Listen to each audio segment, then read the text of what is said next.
night before our trip, my girlfriend, Bailey Carter, tags me in the group chat. Check your flight ticket. I tap into the flight app and realize that my flight ticket is canceled. The date shows that it was canceled 3 days ago. Before I can even type a single word into the group chat, our friend, Derek Wilson, pops up. I made a bet with Bales that you wouldn't check your ticket before you left tomorrow, but she made you check it yourself. That's cheating. Bailey replies, that's enough. You lost anyway because he only just found out now. Go book his ticket again. We'll just sit separately now. They continue chatting very happily in the group chat. The same thing happened last time when they bet that I wouldn't notice that they changed our standard 2-bed hotel room to a triple room.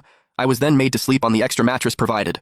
Another time, they made another bet that I wouldn't realize that they changed our travel itinerary, switching out the only time I wanted to visit the art museum for an escape room. Every time I tell them that I don't like what they did, they will gaslight me and tell me the same thing. But you never told us that you cared about it. How would we have known that you'd mind? Yet, they have never once asked me about my opinion. I don't bother booking my flight ticket again. Instead, I open another flight app and search for a flight to Northland, planning to watch the aurora borealis at night. Maybe it's alright to be alone after all. The front door opened just as I was stuffing the last pair of wool socks into my suitcase. My girlfriend, Bailey Carter, and our friend, Derek Wilson, walked in through the door with their snorkeling gear, bathing suits, and a whole bag of deflated pool floats. Derek was the first to notice my thick winter coat on the couch. He was briefly stunned before he burst into loud laughter. "Pay up, Bales," he said to Bailey. He pointed at my suitcase and laughed so hard that tears streamed down his face. "I told you that Josh would be angry. He's even packing winter clothes on purpose to spite us." Bailey leaned against the entryway, looking down at her phone as she transferred money to Derek, a helpless grin on her face. "Fine, you win this time." She then put her phone away and walked up to me, wanting to straighten my collar. "I've already booked the flight for you again, Josh. We went overboard with the prank this time, so don't be mad. Remove these winter clothes from your suitcase. We won't be needing them in Beachland." I stepped aside to dodge her hand. Her hand froze mid-air as she frowned. "Are you seriously going to make a fuss like this?" I zipped up my suitcase and pulled up the handle. "I'm not going to Beachland anymore. Have fun, you two." The smile on Derek's face froze for a second.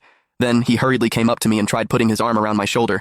"Don't do that. We've already rebooked your ticket. If you don't want to sit by yourself, I'll switch seats with you instead. Are you happy now that I'm sitting in the back?" I looked at his hand hovering inches from me and said, "Don't touch me." Derek froze. Bailey's expression also darkened. "Joshua Abbott, why are you acting up over a canceled flight? Do you seriously have to go this far?" I turned to look at her. "You canceled my flight and made a bet with him about my travel plans. And now you're saying that I'm going too far?" Her eyes darkened with impatience. "Aren't we already making it up to you now? I already booked the replacement ticket last night. I never said I was really not letting you come along." Derek nodded and sounded aggrieved as he said, "Yeah, we never really thought of abandoning you. We were just pranking you. You didn't used to be like this." He paused for a second as though he'd just thought of something. Then, his eyes lit up. "Oh, right. I've got good news for you. I thought of telling you about it on the way there to cheer you up." My heart sank. I had a bad feeling about this. He then brought out his phone from his bag and showed me a screenshot. "I submitted your final submission for the Stargaze Artist Awards competition 2 days ago.